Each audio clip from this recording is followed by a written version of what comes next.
السلام عليكم ورحمة الله وبركاته. نحمده ونصلي على رسوله الكريم، أما بعد، فأعوذ بالله من الشيطان الرجيم. بسم الله الرحمن الرحيم. رب اشرح لي صدري ويسر لي أمري واحلل عقدة من لساني يفقهوا قولي. ربنا زدنا علما اللهم فقهنا في الدين آمين یا رب العالمین. آغاز ہوتا ہے ہماری آج 23ویں پارے کا. تھوڑا سا ہم پچھلا سورہ یاسین چل رہی تھی، تھوڑا سا اس کو پیچھے سے دیکھتے چلتے ہیں کہ اللہ تعالیٰ نے وہاں پر ہمیں کیا ارشاد فرمایا ہے. اللہ تعالیٰ ارشاد فرماتے ہیں قالوا ربنا يعلم إنا إليكم لمرسلون. اللہ تعالیٰ فرماتے ہیں کہ قالوا ربنا يعلم، انہوں نے کہا کہ ہم تمہارے پاس بھیجے گئے ہیں. ان آگے وما علینا الا البلاغ المبین، اور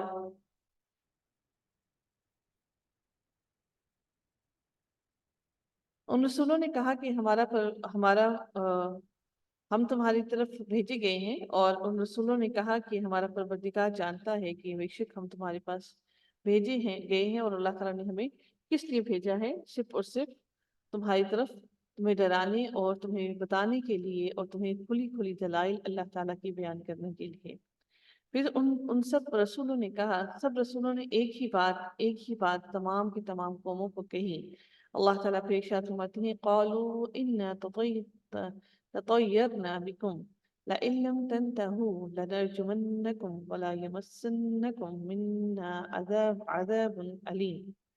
اللہ رب العزت ارشاد فرماتے ہیں کہ انہوں نے کہا، وہ لوگ جو کہ مشرکین تھے، انہوں نے آگے سے کیا کہا. یہاں پہ ہم دیکھتے ہیں کہ پرندوں کا لفظ استعمال کیا گیا تھا طیرنا، کہ ہم تمہیں منحوس سمجھتے ہیں، اگر تم باز نہ آئے تو ہم پتھروں سے تمہارا کام تمام کر دیں گے اور تم کو ہماری طرف سے سخت تکلیف پہنچے گی. منحوس کیوں سمجھتے ہیں؟ وہ سمجھتے تھے کہ ان کے اوپر جو سختیاں آ رہی ہیں، جو پریشانیاں آ رہی ہیں، یہ انہی نبیوں کی وجہ سے آ رہی ہیں. پھر اللہ تعالیٰ پھر ارشاد فرماتے ہیں یہ قالوا طائرکم معکم، ان رسولوں نے کہا کہ تمہاری نحوست تمہارے ساتھ ہی لگی ہوئی ہے. کیا اس کو نحوست سمجھتے ہو کہ تمہیں نصیحت کی جائے؟ تم نصیحت کو نحوست سمجھتے ہو کیونکہ تمہیں ڈرانے کی بات کی جاتی ہے، بلکہ تم حد سے نکل جانے والے لوگ ہو. پھر ارشاد باری تعالیٰ ہوتا ہے وَجَاءَ مِنْ أَقْصَى الْمَدِينَةِ رَجُلٌ يَسْعَى قَالَ يَا قَوْمِ اتَّبِعُوا مُرْسَلِينَ. پھر ارشاد باری تعالیٰ ہوتا ہے کہ اور ایک شخص اس شہر کے آخری حصے سے دوڑتا ہوا آیا، کہنے لگا اے میری قوم، ان رسولوں کی راہ پر چلو. اب یہ شخص کون تھا؟ یہ شخص مسلمان تھا. جب اسے پتا چلا کہ قوم پیغمبروں کی دعوت کو نہیں اپنا رہی ہے تو اس نے آ کر رسولوں کی حمایت اور ان کی اتباع کی ترغیب دی. اللہ تعالیٰ ارشاد کرتے ہیں کہ ایسے لوگوں کی راہ پر چلو جو تم سے کوئی معاوضہ نہیں مانگتے اور وہ راہ راست پر ہیں. یہ وہ شخص جو مسلمان تھا، اس نے آ کر باقی کافروں سے آ کر یہ کہا کہ تم اس شخص کی عبادت کرو جو تم سے کوئی چیز، کسی بھی بات کا سوال نہیں کرتا، وہ بلکہ اس کا اجر تو صرف اللہ تعالیٰ کے پاس ہی ہے، اور وہ اللہ ہی سے اجر کی توقع کیے ہوئے ہے. پھر ارشاد باری تعالیٰ ہوتا ہے کہ وَمَا لِيَ لَا أَعْبُدُ الَّذِي فَطَرَنِي وَإِلَيْهِ تُرْجَعُونَ.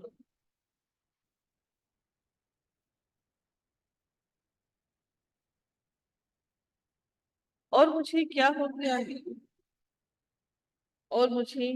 گیا ہے کہ میں اس کی عبادت نہ کروں جس نے مجھے پیدا کیا، اور تم سب اسی کی طرف لوٹائے جاؤ گے. کہ ایسا نہ ہو کہ میں اس کی عبادت کیسے ممکن ہے کہ میں ایسے اس کی عبادت کروں جس کی طرف ہم سب کو لوٹنا ہے. تو پھر اس کو چھوڑ کر تمہارے معبودوں کی عبادت کیسے کروں؟ کیا میں اسے چھوڑ کر ایسوں کو معبود بناؤں کہ اللہ الرحمن مجھے کوئی نقصان پہنچانا چاہے تو اس کی سفارش مجھے کچھ بھی نفع نہ پہنچا سکے اور نہ وہ مجھے بچا سکے؟ ظاہر معبود انسان کو کسی قسم کا بھی نفع نہیں پہنچا سکتے ہیں. پھر ارشاد ہوتا ہے کہ پھر تو میں یقیناً کھلی گمراہی میں ہوں. میری سنو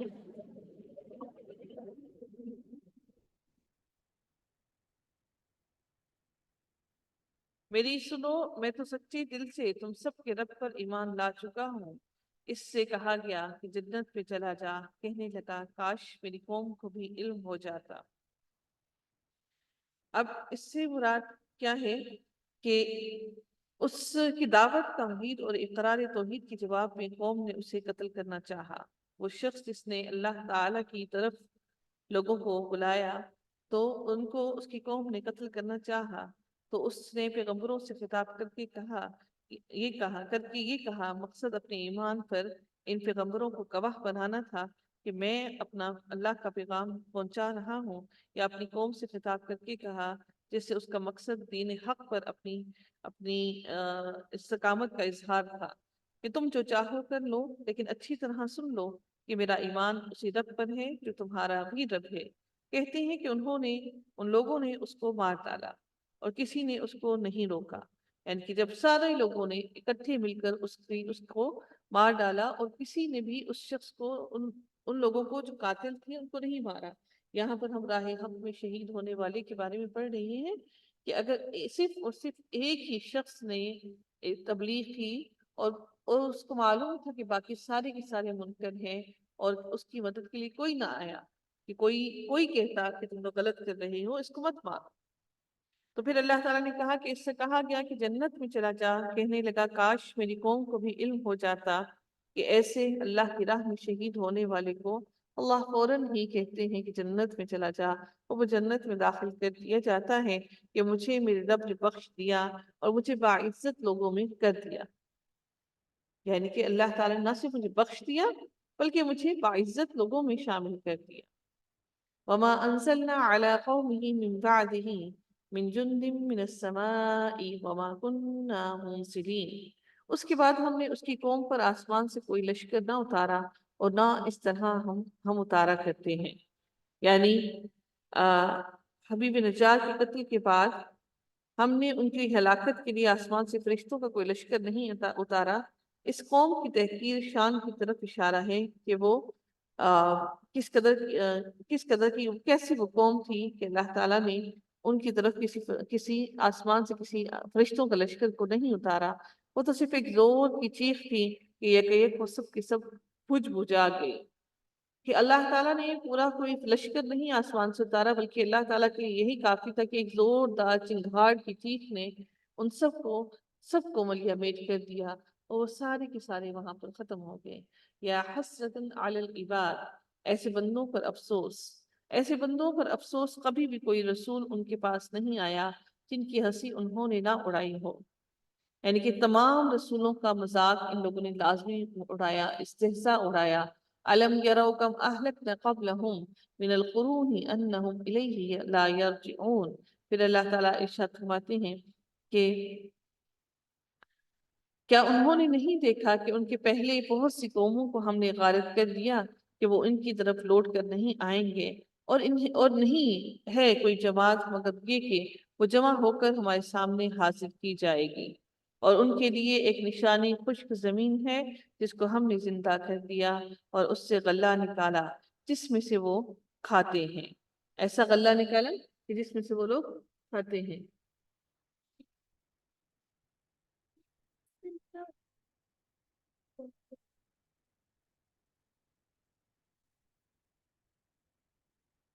ارشاد باری تعالیٰ ہوتا ہے کہ اور ان کے لیے ایک نشانی خشک زمین میں ہے جس کو ہم نے زندہ کر دیا اور اس سے غلبہ نکالا جس میں سے وہ کھاتے ہیں۔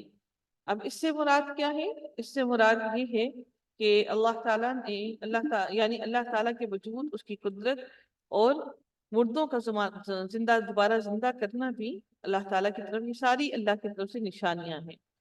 اللہ تعالیٰ فرماتے ہیں کہ اور ان کے لیے ایک نشانی خشک زمین ہے جس کو ہم نے زندہ کر دیا اور اس سے غلہ نکالا جس میں سے وہ کھاتے ہیں، اور ہم نے اس میں کھجوروں کے اور انگور کے باغات پیدا کر دیے اور جن میں ہم نے چشمے بھی جاری کر دیے تاکہ لوگ اس کے پھل کھائیں، اور اس کو ان کے ہاتھوں نے نہیں بنایا۔ یعنی کہ یہ جتنے بھی چیزیں ہیں، یہ اللہ تعالیٰ کی جتنی بھی اللہ تعالیٰ کی نشانیاں ہیں، ان لوگوں نے اپنے ہاتھوں سے نہیں بنایا ہے، بلکہ اور جن میں ہم نے چشمے بھی جاری کر دیے ہیں تاکہ لوگ اس کے پھل کھائیں، اور اس کو ان کے ہاتھوں نے نہیں بنایا پھر کیوں شکر گزاری یہ لوگ نہیں کرتے؟ وہ پاک ذات ہے جس نے ہر چیز کے جوڑے پیدا کیے، خواہ وہ زمین کی اگائی ہوئی چیزیں ہوں، خواہ خود ان کے نفوس ہوں، یعنی کہ ان کی نفس ہی کیوں نہ ہو، خواہ وہ چیزیں ہوں جنہیں یہ جانتے بھی نہیں، یعنی کہ یہ لوگ خود بھی ہوں، تو ان میں سے کوئی بھی چیز ایسی ہرگز نہیں ہے کہ جن میں کسی ایک بھی انسان کو اس میں طاقت ہو کہ وہ کسی چیز پر قدرت رکھتا ہے کہ وہ اس کو بنا سکتا ہے۔ اللہ تعالیٰ فرماتے ہیں کہ اس میں کوئی بھی چیز ایسی نہیں ہے جس کو وہ خود انہوں نے بنایا ہو۔ اور تو پھر اللہ تعالیٰ فرماتے ہیں کہ خواہ وہ چیزیں ہوں جنہیں یہ جانتے بھی نہیں ہیں، یعنی کہ بہت سی ایسی چیزیں ہیں جو انسان کے علم میں بھی موجود نہیں ہیں۔ پھر اللہ تعالیٰ ارشاد فرماتے ہیں کہ اور ان کے لیے ایک نشانی رات ہے جس سے ہم دن کو کھینچ دیتے ہیں، یعنی کہ دن کو ہم پورا کا پورا کھینچ کے نکال لیتے ہیں اس میں سے باہر، تو وہ یکایک اندھیرے میں رہ جاتے ہیں، یعنی کہ وہ پورے کے پورے یکدم اندھیرا یک فوراً پلک جھپکتے ہی اندھیرا چھا جاتا ہے۔ والشمس تجری لمستقر لها، اور پھر اللہ تعالیٰ سورج کے بارے میں ارشاد فرماتے ہیں کہ اور سورج کے لیے جو مقررہ راہ ہے، یعنی کہ جس طرح سے وہ اپنے مدار میں گردش کر رہا ہے وہ اسی پر چلتا رہتا ہے، یہ ہے مقرر کردہ غالب فاعل اللہ تعالی۔ اور چاند کی ہم نے منزلیں مقرر کر رکھی ہیں یہاں تک کہ وہ لوٹ کر پرانی ٹہنی کی طرف ہو جاتا ہے، پرانی ٹہنی کی طرح ہو جاتا ہے، یعنی کہ حتی عاد کل ارجون قدیم، پرانی ٹہنی یعنی کہ جو پرانی شاخ ہوتی ہے نا، بالکل اس پرانی ٹہنی کی طرح اتنا باریک ہو جاتا ہے، اور پہلے پورا چاند، پھر آہستہ سے وہ گھٹتے پرانی ٹہنی کی طرح ہو جاتا ہے۔ اللہ تعالیٰ پھر ارشاد فرماتے ہیں نہ آفتاب کی یہ مثال ہے کہ چاند کو پکڑے، نہ آفتاب کی یہ مثال ہے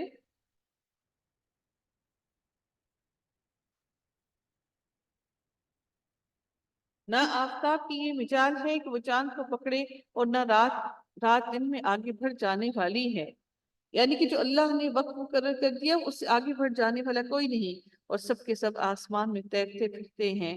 اور ان کے لیے ایک نشانی یہ بھی ہے کہ ہم نے ان کی نسل کو بھری ہوئی کشتی میں سوار کیا۔ کیسے سوار کیا بھری ہوئی کشتی میں؟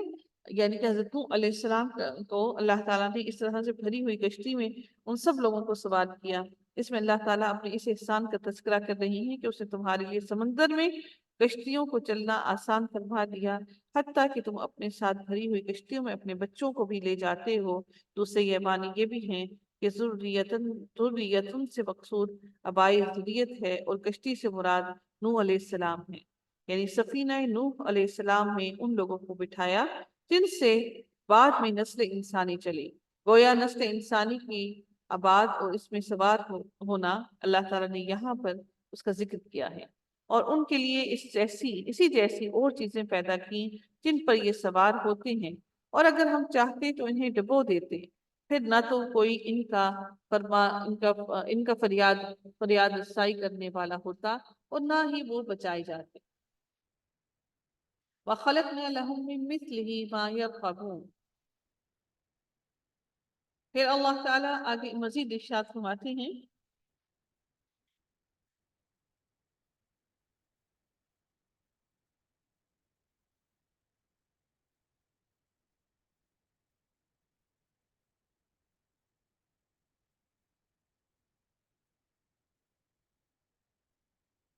اللہ رب العزت ارشاد فرماتے ہیں، ارشاد باری تعالیٰ ہوتا ہے وَإِذَا قِيلَ لَهُمْ أَنفِقُوا مِمَّا رَزَقَكُمُ اللَّهُ، اور ان سے جب کبھی کہا جاتا ہے کہ اگلے پچھلے گناہوں سے بچو تاکہ تم پر رحم کیا جائے، اور ان کے پاس تو ان کے رب کی نشانیوں میں سے کوئی نشانی ایسی نہیں آتی جس سے یہ بے رخی نہ برتتے ہوں، ہر نشانی سے یہ منہ موڑ لیتے ہیں، اور ان سے جب کہا جاتا ہے کہ اللہ تعالیٰ کے دیے ہوئے مال میں سے کچھ خرچ کرو تو یہ کفار ایمان والوں کو جواب دیتے ہیں کہ ہم انہیں کیوں کھلائیں جنہیں اگر اللہ تعالیٰ چاہتا تو خود کھلا پلا دیتا، تم تو کوئی بہت ہی کھلی گمراہی کے اندر، اگر اللہ اتنا تمہارا بے نیاز ہے تو وہ ان کو خود کیوں نہیں کھلاتا، ہم کیوں ان کو کھلائیں۔ وہ کہتے ہیں کہ یہ وعدہ کب ہوگا، سچے ہو تو بتلاؤ کہ وہ عذاب کا وعدہ کب آئے گا، انہیں صرف ایک سخت چیخ کا انتظار ہے جو انہیں آ پکڑے گی، اور یہ باہم لڑائی جھگڑے میں ہی ہوں گے، لڑتے ہی رہیں گے، اللہ کی زمین میں ایسے فساد مچاتے ہی رہیں گے۔ اس وقت نہ تو یہ وصیت کر سکیں گے اور نہ اپنے اہل کی طرف لوٹ سکیں گے۔ تو سور کے پھونکے جاتے ہی سب کے سب اپنی قبروں سے اپنے پروردگار کی طرف تیز تیز چلنے لگیں گے، کہیں گے ہائے ہائے، ہمیں ہماری خوابگاہوں سے کس نے اٹھا دیا۔ وہ سمجھ رہی ہوں گی کہ ہم تو اپنی خوابگاہوں میں سو رہے تھے، چاہے وہ تھوڑا یا زیادہ جو ہمیں عذاب میسر تھا وہ اس دن کے عذاب سے کئی گنا زیادہ سخت ہے۔ یہ آج کا دن کا عذاب بہت کئی گنا زیادہ سخت ہے۔ یہی ہے جس کا وعدہ رحمان نے دیا تھا اور رسولوں نے سچ سچ کہہ دیا تھا۔ یہ نہیں ہے مگر ایک چیز کی یک یک۔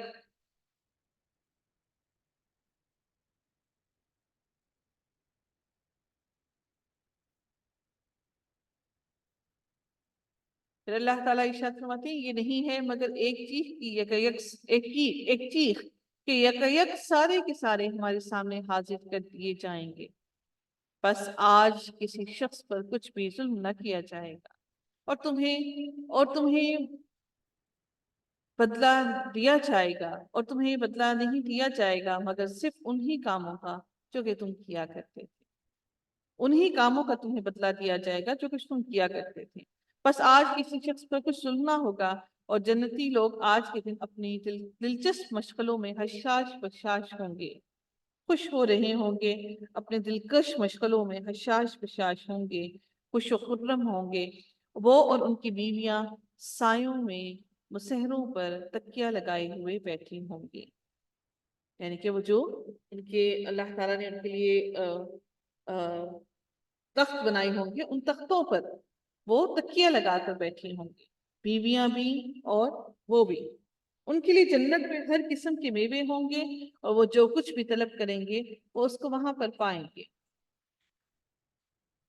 سلام قول من رب رحیم، مہربان پروردگار کی طرف سے انہیں سلام کہا جائے گا۔ سبحان اللہ، سلام کتنی بڑی چیز ہے۔ جنت والوں کو بار بار بار بار سلام کیا جائے گا، فرشتے بھی سلام کریں گے۔ اور کتنی بڑی بات ہم نے پڑھی کہ سلام قول من رب الرحیم، مہربان پروردگار سے کی طرف سے انہیں سلام کہا جائے گا۔ اے گناہگارو، آج تم الگ ہو جاؤ۔ اے اولاد آدم، کیا میں نے تم سے قول قرار نہیں لیا تھا کہ تم شیطان کی عبادت نہ کرنا، وہ تمہارا کھلا دشمن ہے، اور میری ہی عبادت کرنا، سیدھی راہ یہی ہے۔ شیطان نے تو تم میں سے بہت ساری مخلوق کو بہکا دیا، کیا تم عقل نہیں رکھتے؟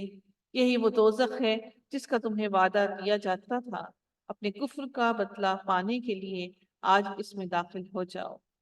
ہم آج کے دن ان کے منہ پر مہریں لگا دیں گے، اور ان کے ہاتھ ہم سے باتیں کریں گے، اور ان کے پاؤں گواہیاں دیں گے ان کاموں کی جو وہ کیا کرتے تھے۔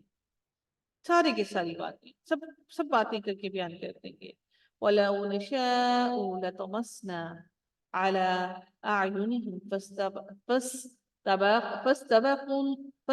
الصِّرَاطَ فَأَنَّىٰ يُبْصِرُونَ، اگر ہم چاہتے تو ان کی آنکھیں بے نور کر دیتے، پھر یہ رستے کی طرف دوڑتے پھرتے، لیکن انہیں کیسے دکھائی دیتا۔ ہم ان کی آنکھوں کو ہی بے نور کر دیتے، اور اگر ہم چاہتے تو ان کی جگہ ہی ان کی صورتیں مسخ کر دیتے، پھر نہ وہ چل پھر سکتے اور نہ ہی وہ لوٹ سکتے۔ اور جسے ہم بوڑھا کرتے ہیں اسے پیدائشی حالت کی طرح پھر الٹ دیتے۔ دیکھیے اللہ تعالیٰ نے کتنی بڑی بات، کتنی اہم بات ہمیں یہاں پر قرآن میں بیان فرما دی۔ آپ لوگوں نے بہت مرتبہ سورہ یاسین پڑھی ہوگی اپنی زندگی کے اندر، لیکن اس کی اہمیت کو، اس کے احکامات کو ممکن ہے کہ آج ہی آپ سن رہی ہوں اور سمجھ رہی ہوں۔ وَمَن نُعَمِّرْهُ نُنَكِّسْهُ، ناقص عمر میں، یعنی کہ جب بچپن میں انسان ہوتا ہے وہ ناقص کمزور عمر ہوتی ہے۔ تو اللہ تعالیٰ ارشاد فرماتے ہیں کہ جب ہم انسان کو بوڑھا کرتے ہیں تو اس کو اسی ناقص عمر کی طرف لوٹا دیتے ہیں، پیدائشی حالت کی طرف لوٹا دیتے ہیں جس میں وہ بہت کمزور تھا، اور ہر طرح سے کمزور تھا، دماغی لحاظ سے بھی، جسمانی لحاظ سے بھی۔ تو پھر ہم کیسے بزرگوں کے ساتھ کہتے ہیں کہ یہ ہمیں بہت تنگ کرتے ہیں؟ کیا آپ کے بچوں نے کبھی آپ کو تنگ نہیں کیا؟ کیا آپ نے بچوں کے لیے راتیں نہیں جاگی؟ کیا آپ کے بچوں نے ایک ہی ایک بات کو 100 دفعہ نہیں پوچھا؟ جب ہم بچوں کے لیے غصہ نہیں کرتے، ان کی 1000 دفعہ بات کو دہراتے ہیں، ان کو جواب دیتے ہیں اور پیار سے مسکرا کر جواب دیتے ہیں، تو ان بزرگوں کے لیے ہمارے ماتھے پر بل کیوں پڑ جاتے؟ یہ اللہ کا فرمان ہے۔ اللہ تعالیٰ نے خود فرمایا کہ ہم ان کو اسی پرانی عمر کی طرف لوٹا دیتے ہیں جب ہم انہیں بوڑھا کرتے ہیں۔ افلا یعقلون، کیا پھر بھی وہ نہیں سمجھتے؟ نہ تو ہم نے اس پیغمبر کو شعر سکھائے اور نہ یہ اس کے لائق ہے، وہ تو صرف نصیحت اور واضح قرآن ہے جو وہ پڑھ رہا ہے، تاکہ وہ ہر اس شخص کو آگاہ کر دے جو زندہ ہے اور کافروں پر حجت ثابت ہو جائے۔ ان کو معلوم ہو جائے کہ اللہ تعالیٰ نے کیا احکامات بھیجے ہیں۔ کیا وہ نہیں دیکھتے کہ ہم نے اپنے ہاتھوں بنائی ہوئی چیزوں میں سے ان کے لیے چوپائے بھی پیدا کر دیے جن کی یہ مالک ہو گئے ہیں، اور ان مویشیوں کو ہم نے ان کا تابع فرمان بنا دیا ہے جن میں سے بعض تو ان کی سواریاں ہیں اور بعض کا گوشت بھی کھاتے ہیں۔ انہیں ان سے اور بھی بہت سے فائدے ہیں، اور پینے کی چیزیں، کیا پھر بھی اللہ کا شکر ادا نہیں کریں گے؟ دودھ بھی تو ملتا ہے نا وہاں سے۔ وَاتَّخَذُوا مِن دُونِ اللَّهِ آلِهَةً لَعَلَّهُمْ يُنصَرُونَ، اور وہ اللہ کے سوا دوسروں کو معبود بناتے ہیں تاکہ وہ مدد کیے جائیں، کہ وہ معبود ان کی مدد کرے، حالانکہ ان میں ان کی اس مدد کی طاقت ہی نہیں، لیکن پھر بھی مشرکین ان کے لیے حاضر اپنے لشکر لے کر کھڑے رہتے ہیں۔ بس آپ کو ان کی بات غمناک نہ کرے، اے نبی آپ کو غمناک نہ کرے، ہم ان کی پوشیدہ اور اعلانیہ سب باتوں کو بخوبی جانتے ہیں، ہم ان کی ساری باتوں کو بخوبی جانتے ہیں۔ اَوَلَمْ يَرَ الْإِنسَانُ أَنَّا خَلَقْنَاهُ مِن نُطْفَةٍ فَإِذَا هُوَ خَصِيمٌ مُبِينٌ۔ اللہ تعالیٰ ارشاد فرماتے ہیں، کیا انسان کو اتنا بھی معلوم نہیں کہ ہم نے اسے نطفے سے پیدا کیا، پھر یکیک وہ صریح جھگڑالو بن گیا، سخت جھگڑالو بن گیا، اور اس نے ہمارے لیے مثال بیان کی اور اپنی اصل پیدائش کو بھول گیا۔ کہنے لگا ان گلی سڑی ہڈیوں کو کون زندہ کر سکتا ہے؟ اے نبی آپ جواب دیجئے کہ انہیں وہ زندہ کرے گا جس نے انہیں پہلی مرتبہ پیدا کیا ہے، جو سب طرح کی پیدائش کا بخوبی جاننے والا ہے۔ وہی اللہ جس نے تمہارے لیے سبز درخت سے آگ پیدا کر دی جس سے تم یک یک آگ سلگاتے ہو۔ سبز درخت ہے ہرا، اس سے بھی آگ لگتی ہے۔ جس نے آسمانوں اور زمین کو پیدا کیا ہے، کیا وہ ان جیسوں کے پیدا کرنے پر قادر نہیں؟ بے شک قادر ہے، اور وہی تو پیدا کرنے والا، دانا اور دیکھنے والا ہے، بینا ہے۔ وہ جب کبھی کسی چیز کا ارادہ کرتا ہے اسے اتنا فرما دیتا ہے، فرما دینا کافی ہے کہ ہو جا، کن فیکون، تو وہ ہو جاتی ہے۔ فسبحان الذی بیدہ ملکوت کل شیء والیہ ترجعون، بس پاک ہے وہ ذات، پاک ہے وہ اللہ جس کے ہاتھ میں ہر چیز کی بادشاہت ہے اور جس کی طرف تم سب کے سب لوٹائے جاؤ گے، اس رب کی طرف تم سب نے رجوع کرنا ہے۔ وَإِلَيْهِ تُرْجَعُونَ۔ سورۃ الصافات کا آغاز ہوتا ہے جو کہ مکی سورہ ہے، اور اللہ تعالیٰ ارشاد فرماتے ہیں وَالصَّافَّاتِ صَفًّا، قسم ہے صف باندھنے والے فرشتوں کی، یعنی کہ جو صف میں کھڑے ہوتے ہیں ان کی قسم اٹھائی جا رہی ہے۔ اللہ تعالیٰ کو جب بہت اہم بات کہنے کا مقصد ہوتا ہے تو اللہ تعالیٰ پھر اپنی ہی تخلیقات کی قسم اٹھا کر بتاتے ہیں کہ کیوں کہتے ہیں، کیونکہ میں نے اس چیز کو تخلیق کیا، میں نے اس چیز کو پیدا کیا، تو میں اسی کی قسم اللہ تعالیٰ اٹھا کر ارشاد فرماتے ہیں قسم ہے صف باندھنے والے فرشتوں کی، پھر پوری طرح ڈانٹنے والوں کی، پھر ذکر اللہ کی تلاوت کرنے والوں کی، یقیناً تم سب کا معبود ایک ہی ہے، یقیناً تم سب کا معبود ایک ہی ہے۔ اب ڈانٹنے والے کون ہیں؟ یعنی اس کی شان تو یہ ہے، پھر اس کے لیے سب انسانوں کا زندہ کر دینا کون سا مشکل معاملہ ہے۔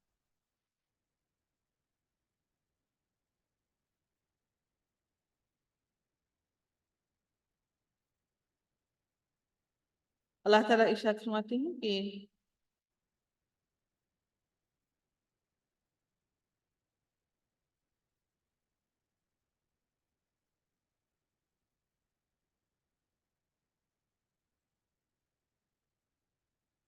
آسمانوں اور زمین اور ان کے درمیان کی تمام چیزیں اور مشرقوں کا رب وہی اللہ ہے۔ ہم نے آسمان دنیا کو ستاروں کی زینت سے آراستہ کیا، صرف یہ دنیا کا آسمان ہی خوبصورت ہے۔ بزینت للقواعد۔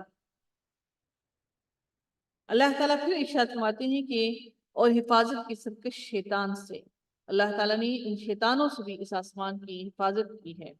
عالم بالا کے فرشتوں کی باتوں کو سننے کے لیے وہ کان بھی نہیں لگا سکتے، بلکہ ہر طرف سے وہ مارے جاتے ہیں۔ بھگانے کے لیے ان کے لیے دائمی عذاب ہے، مگر جو کوئی ایک آدھ بات اچک کر لے بھاگے، ایک آدھ بات اوپر آسمان سے کوئی ایک آدھ بات اچک کر لے بھاگے تو فوراً ہی اس کے پیچھے دہکتا ہوا شعلہ لگ جاتا ہے۔ فَأَتْبَعَهُ شِهَابٌ ثَاقِبٌ، ایک دہکتا ہوا شعلہ اس کے پیچھے آ لگتا ہے۔ اللہ تعالیٰ ارشاد فرماتے ہیں کہ ان کافروں سے پوچھو تو کہ آیا ان کا پیدا کرنا زیادہ دشوار ہے یا ان کا جنہیں ہم نے ان کے علاوہ پیدا کیا؟ انسان کا پیدا کرنا تو اللہ کے لیے بڑا آسان ہے۔ آسمان اور زمین کی پیدائش زیادہ مشکل ہے اللہ کے لیے ہونی چاہیے یا تم انسانوں کے لیے؟ ہم نے انسانوں کو لیسدار مٹی سے پیدا کیا۔ اِنَّا خَلَقْنَاهُمْ مِن طِینٍ لَازِب، ہم نے انسان کو لیسدار مٹی سے پیدا کیا، یعنی کہ یہ جو کلے ہوتی ہے نا، یعنی کہ جو لیسدار چپک جانے والی۔ بلکہ تو تعجب کر رہا ہے اور یہ مسخرہ بن کر رہے ہیں، اور جب انہیں نصیحت کی جاتی ہے یہ نہیں مانتے، اور جب کسی معجزے کو دیکھتے ہیں تو مذاق اڑاتے ہیں اور کہتے ہیں کہ یہ تو بالکل کھلم کھلا جادو ہے۔ کیا جب ہم مر جائیں گے اور خاک اور مٹی ہو جائیں گے پھر کیا سچ مچ ہم اٹھائے جائیں گے؟ کیا ہم سے پہلے کہ ہمارے باپ دادا بھی ایسے ہی اٹھائے جائیں گے؟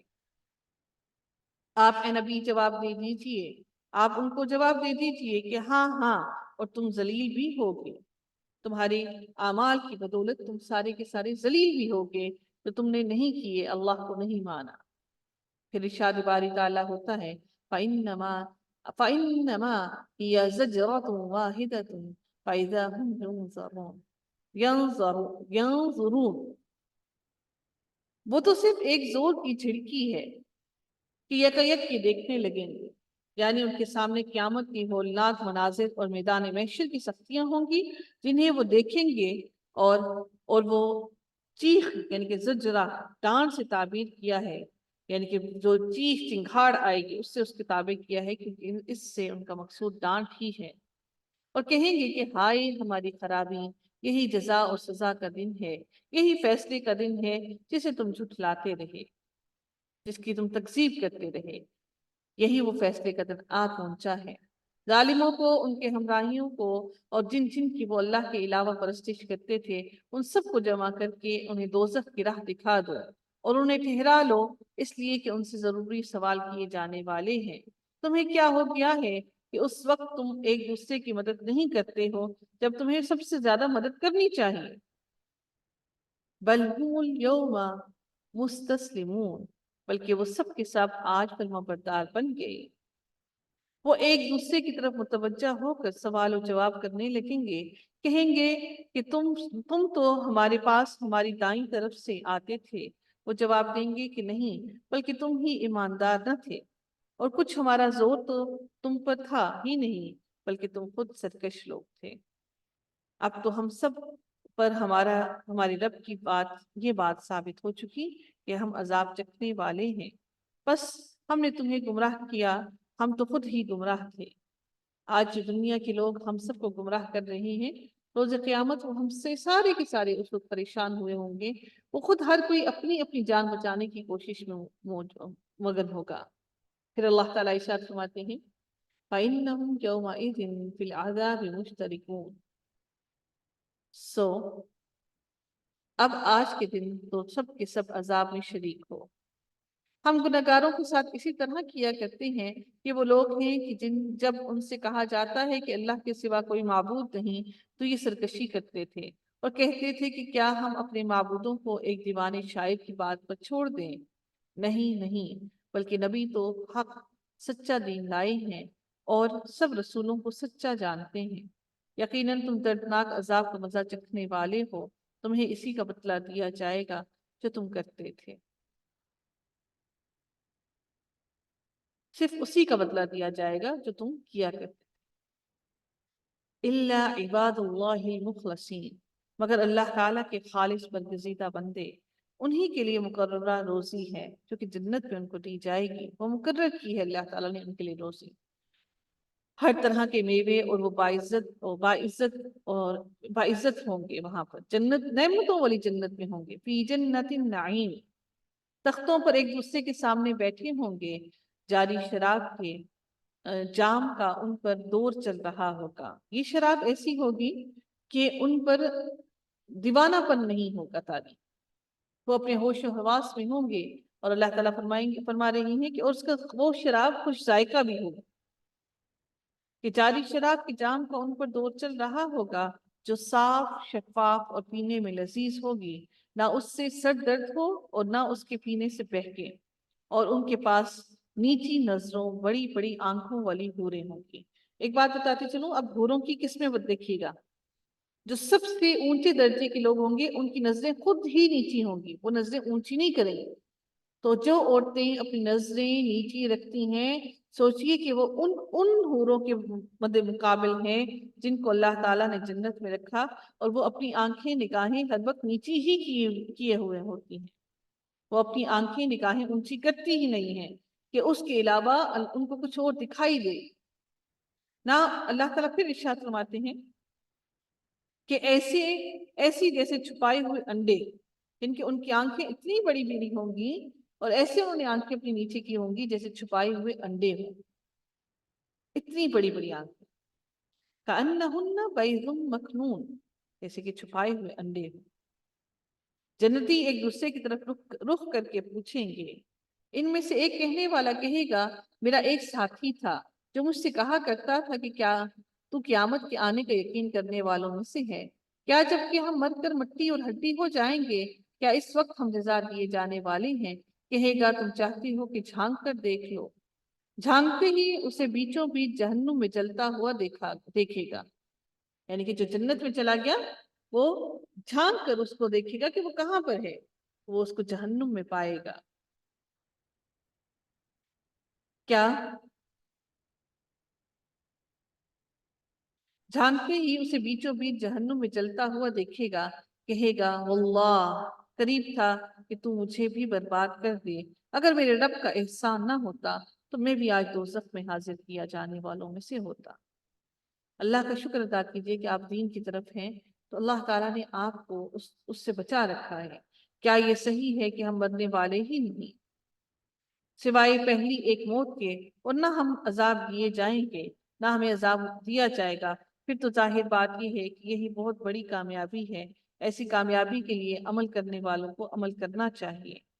کیا یہ مہمانی اچھی ہے یا سینٹ یعنی کہ زقوم کا درخت اچھا ہے؟ یہ اللہ تعالیٰ کی مہمانی جنت کی اچھی ہے، یا وہ زقوم کا درخت کی مہمانی اچھی ہے جسے ہم نے ظالموں کے لیے سخت آزمائش بنا کر رکھا ہے؟ ہم نے سخت آزمائش بنا دیا ہے اس زقوم کے درخت کو۔